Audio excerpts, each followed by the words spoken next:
that I did in Isabelle. So this should be more on philosophy and less on details. Okay. So I think the main goal of this talk is to first of all give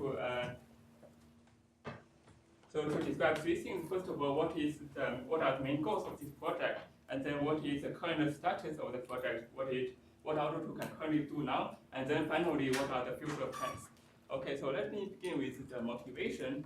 So this is the workshop on automation, so I don't think I need to convince anybody here of the importance of automation, but I just want to say a few things just to make clear exactly what it is that I'm trying to achieve here. So automation is one of the main bottlenecks to more widespread use of inductive theorem proving. I think in the previous week there's a lot of discussion of how do we get more mathematicians to start using our tools, right? And from my own point of view and from listening to many other mathematicians, I think the main difficulties are, well, first of all, there's the difficulty with language, but once you get past the language, the one difficulty I think is the perception and the reality, and oftentimes the reality that in order to formalize the proof of anything complicated, we have to specify the arguments in a very, very detailed manner, in more detail than most people have the patience for. And I think that is a problem that should be solved by automation, by having the computers to do more work for us, to have the computer to construct bigger and bigger parts of the proof for us.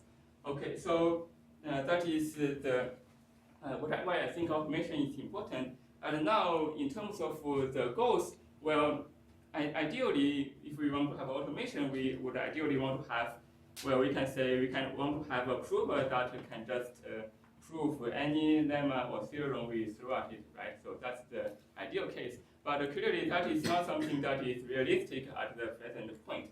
So I would propose that we focus on a more realistic near-term goal, which is to create a prover that can consistently solve proof tasks that humans consider to be routine, where by routine, I would define to be something that, let's say, would be skipped over in one step in a textbook.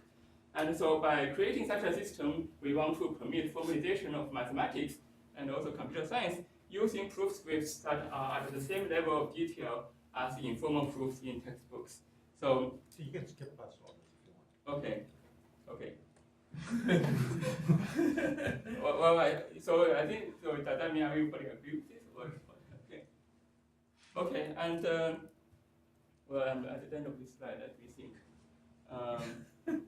In textbooks. So that is the main goal of this project. And then the next thing is, well, why do we want yet another prover? So we already have so many automation tools. Well, I want to answer this question by stating a list of features that I think a theorem prover should have. And so first of all, I think it should directly work with types and high order logic. And then there are two important features about working with human-like heuristics. So first of all, heuristics for applying individual theorems, and I will give examples of what this means later. And also to follow procedures for solving certain problems. So procedures like expanding polynomials or factoring polynomials, or if we get to calculate things like differentiating or integrating functions, or finding winding numbers for that matter. So following various procedures for solving problems. And finally, I think the automation should have an efficient search mechanism, maybe a search mechanism that is similar to what humans use. Okay, so the second point is the heuristics in terms of use of theorems, and I just want to give some simple examples of this kind of heuristics. So for example, for many of the theorems, we humans intuitively have an idea of a theorem that should be applied in the forward or in the backward direction, or in some other scenarios. So, for example, the first theorem here is one that we would say is to be applied in the forward direction, and the second theorem here is to be applied in the backward direction. And the third theorem is a bit more complicated. Maybe we can say this one is to be applied whenever a plus b is present in the current proof. Right, so we get all sorts of, well, in SMT, terminology triggers for applying theorems. And usually for humans, when we see the trigger, we know we want to apply this theorem. But on the other hand, if we apply theorems in the other direction, for example, the second theorem in the forward direction, we would probably very quickly get a lot of junk and get lost in the huge search tree. Especially we have many thousands of lemmas that we can use. Okay, so that is the goals. And now I just so that finishes the part about motivation, and now I want to move to the part about describing the main ideas of Auto2. I just want to go over this briefly. So the main algorithm is we convert the problem into contradiction form. So we are searching for contradiction from a list of assumptions, and then the algorithm maintains a list of items containing the non-path and other information. And the key part is the third part, which is that we have a list of user-specified rules called proof steps that generate new items from old ones. So that is where all the talk of heuristics comes in. So users can specify heuristics for applying individual theorems, or can specify procedures by adding to this list of proof steps.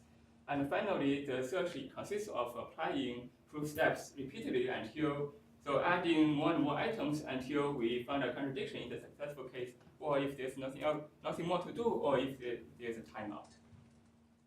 Okay, so that is the search mechanism, and we can see that we sort of covered all 4 points here.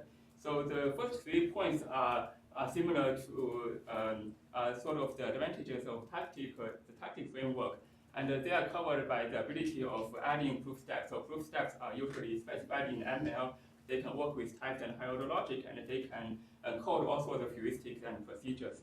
And finally, the search we use is this sort of fluctuation on the list of items. So that is similar perhaps to the resolution method, and I believe it is a pretty efficient search mechanism, and that is something that is definitely very different from, let's say, how tactics perform search, how tactics as is usually written perform search. Okay, so there are other features of Auto2 that I will just briefly list here. So there is a rewrite table that computes a component closure for handling equalities. There is a box lattice for handling case checking, so maintain the subcases of the problem. So both of these are sort of reminiscent of certain features in SMT solvers, and we also incorporate this here. And we also have special things for dealing with associative commutative functions and inductions and so on. Any questions?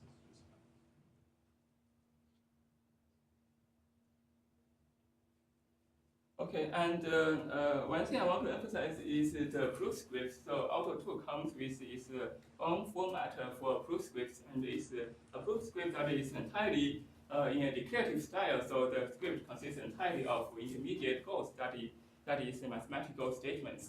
And compared to Miza or Isa, the proof script does not contain any labels of intermediate goals, or names of tactics, or names of previous lemmas. So the user do not have to think about any of these things. Auto2 is supposed to be strong enough to find out about them automatically. And I think this means this gives a style of proof script that is much closer to, say, normal mathematical writing than the existing styles. And an example? Yeah, sorry? You have an example? Yeah, I have examples later. Yeah, I'll give examples later, so you can see what it looks like. So the main examples, the main case study that is done using Auto2 is now the mathematics library in set theory. So this is based on Isabelle 4's logic and the DFC axiom. So the foundation is very similar to Isabelle DF, and it goes up to the definition of the fundamental group. So I want to emphasize here that all of this has been formalized before, for example, in the Mizao system. So the point is not to formalize something new, but just to test Auto2 on a relatively sophisticated example. So the formalization took about 13,000 lines of theory files and 35,000 lines of ML code. And so in addition to the main Auto2 prover. And to be able to handle the fundamental group, the system needs to be able to work with algebraic and topological structures. It needs to work with quotient, taking quotients by equivalence relation. It needs to do induction on natural numbers and finite sets, and finally it has to handle at least some arithmetic enough for the construction of real numbers. So another goal of this project is to show that all of this can be handled rather effectively within set theory as long as we have an appropriate automation. Okay. So let's go to examples. Let me first give an example of that shows the expressiveness of the set theory with first order logic. So the definition of the fundamental group, if we just do the informally, is as above. So given a topological space X and a point X on X, the group is defined on the set of loops based at X modulo path homotopy. The identity is the class, the equivalence class of the constant loop at X, and the multiplication is given by a joining path again up to equivalence classes. And the next 4 lines here is the definition in Isabelle. So as we see in set theory, everything is a set. So this is fundamental group is actually just a map from 2 sets, which are the topological space and the point on the topological space, and producing a new set, which is supposed to be the group. And the definition is that given R, which is you can think of as the path homotopy relation, and then the definition is this is a group whose underlying set is the equivalent classes of loops at X, and the identity is the equivalent class of the constant constant loop at X. And the multiplication is defined on 2 classes by taking representatives of the 2 classes, which are actual loops, drawing the loops, and then taking the equivalent class of everything. So I think so in this definition we need to define an algebraic structure in terms of another structure, a topological structure, and we need to do sort of dependent type thing and things, and we need to take a quotient. But nevertheless, all of this can be expressed in set theory in a way I think is still quite close to what a mathematician would say. And the lemma that says that this is actually a group, I think is about as simple as you would wish. Okay. And I didn't show any proofs here. So the whole thing, including the defining homotopy, defining the homotopy, path homotopy, and fundamental group altogether runs about 800 or so lines, including all the proofs. Okay. So besides going up to the definition of fundamental group, I also proved several other interesting theorems on the side. So one example is this challenge problem analysis posed by Lars Gillen in a many discussion. So I think if you follow this kind of discussions, you are probably familiar with this. And many solutions are submitted in various systems, let's say Polite, Isabelle, and Mizar, on this problem. And so this would be my submission, or at least the current version of my submission. So this is an example of the proof script. So here is the theorem, and ignore this line. This has to be here for every proof. And then the following 8 lines is the proof script that I have to enter. And then Auto2, upon reading this proof script, is able to construct the full proof. So as you can see, it's just, so the proof script consists entirely of some short keywords, and together with various mathematical statements that specify the intermediate goals in this proof. So this is, we need to specify about 1, 2, 3, 4, 5, 6, 7, 8 goals, and Auto2 can finish the proof in less than 10 seconds. So there are still things that I'm not satisfied with. There are still some weirdness here. So with this unfold, for example, or with all these subscripts, but I think this is getting closer and closer to something that a mathematician would be satisfied with. Can you explain the width? What the width does? So width means so if we want to prove this statement, first try to prove all of this. So this is sort of this block here is the hint to proving this statement, and this block here is the hint to proving this statement.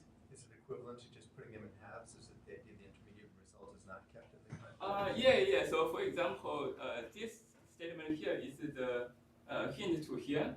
And once this is proved, then this statement will not be used in the rest of the proof. Whereas if you put this as half in front, it will be used. Yeah, so sort of for efficiency and also maybe for clarity also. Could you make this into an ESA-like script? Yeah, I mean that's what we are working on. Yeah, that's I think that's a part of future work that I'm trying to work on this. Okay, so I mean, just to give a second example, this is the Schroeder-Bernstein theorem. Again, one of the more commonly used case studies. So given two sets, x and y, if there is injection from x to y and an injection from y to x, then we want to get a bijection between x and y. And this is a proof. So actually, if you ignore so not counting the definitional variables, you can prove this by specifying 3 intermediate steps. So Auto2 is able to read this script and finish the proof with just 3 intermediate steps.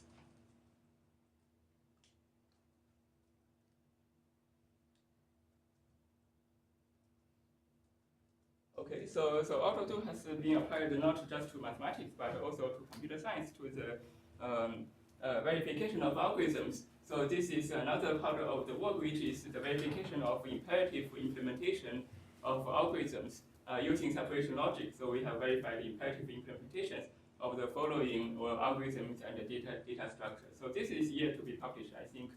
I want to do a reorganization of this later. Okay, so just to finish, so to finish, I want to discuss what are the future plans of this project. So I think one of the really urgent things to do now is to improve the user interface, both in terms of input of proof scripts as well as the outputting, displaying the current status of the proof. So I think this will really help newcomers to come in and start using this system, and I think it will also make my job a lot easier going forward. So besides improving the user interface, the main plan is still to do more case studies in both mathematics and computer science. So in mathematics, for example, point set topology and abstract algebra and so on, based on the same foundation, Isabelle, based on the same foundation as I used to define the fundamental group. And in computer science, this is I wish to organize existing work and verify more advanced algorithms and data structures. This is probably going to be still done in high order logic, again using separation logic. And so I want to emphasize that for me actually I am not really I am not really very intent on formalizing various things just for the sake of formalizing it. I want to emphasize that the point of doing all these case studies here is to really try to push Auto2 to its limits, to discover what its weaknesses are, and to discover what are the important features that still need to be added. So this is really a project to continue to improve the Auto2 prover so it is able, the automation is able to work in all of these areas. Okay, so that's all. Thank you.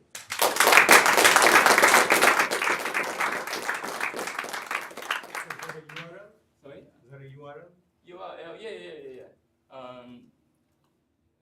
So do I have?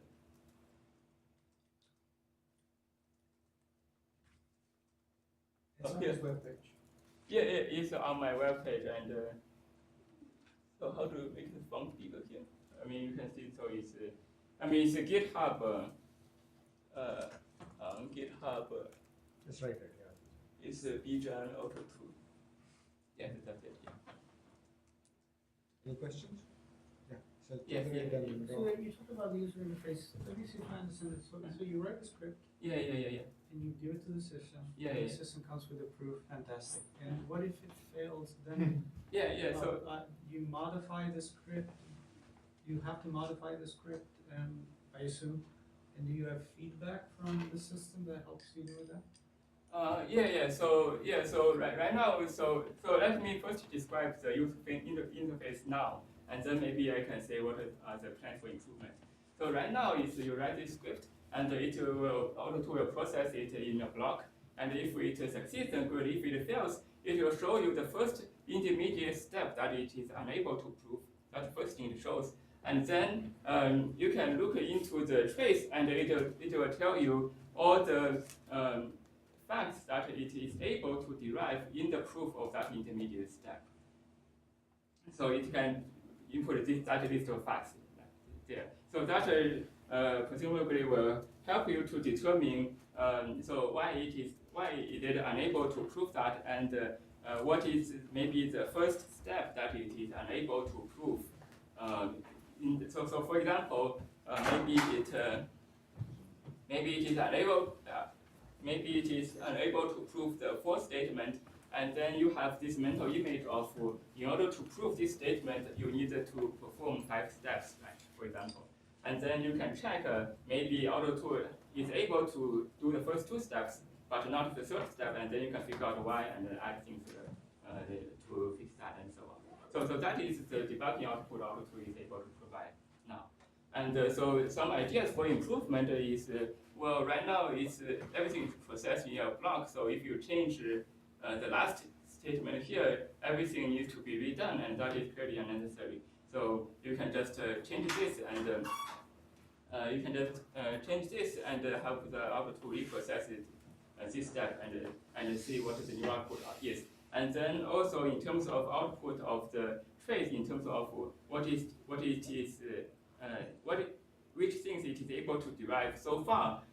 Maybe instead of displaying it in a list as it currently is, you may want to display it in, let's say, a tree, or maybe a graph, or something that it is easier for the user to explore. So that's the plan on improvement. And basically the same question. Okay. Any other questions? That's mine. Yes, ma'am. So in Lean, they have what they call the SMT mode, which has covered closure and so on. Mm-hmm. And it looks superficially similar. Can you compare the two? I'm not so familiar with SMT mode. That's the thing. So maybe I can just guess what are the things that I have. So I think well, first of all, is this the issue of following procedures for solving problems. So for example, if you have so maybe you're working in a ring, or maybe let's just say you are working with integers, and you want to show 2 integer expressions are equal, then you can just you can just expand out the 2 expressions and compare them. So this expansion, let's say, a function algorithm, is it? So if I want to add it to the SMT mode, is it easy to add? Well, I think yes. I think they can add little solvers, right? I mean, Jeremy would be able to. Yeah, I mean, SMT is just a general toolbox that that has the functionality for e-matching and backwards closure. For complex. It's a layer on which you could try to implement something like Because you also have this kind of closure inequality to some extent, and you also have your stick-but-fry instantiation. So So that's the similar you seem to have a similar. So certainly, similar thing. It's just I'm not entirely. I don't fully understand the. Because it would be interesting to compare them and see if they can learn from each other. Certainly. Can I ask another question while he sets this up? Yeah. So, are you familiar with ACL2? Well, I'm not entirely sure, but I've heard of it. Like 3 decades of experience in this sort of proofs. Yeah. Could you lift any insights? Or Could I what? Could I? have you been able to look at what ACL2 does and whether it would be helpful to what you do? I think I only have maybe a surface understanding of what ACL2 does. So I know this waterfall method where you have various stages, and at various stages you try to do various things, and then. Superficially, it looks like the modus operandi of your tool is similar to ACL2, so it might be interesting to explore.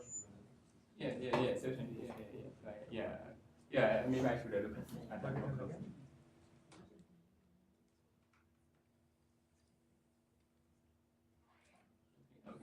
Okay, thanks a lot. Well,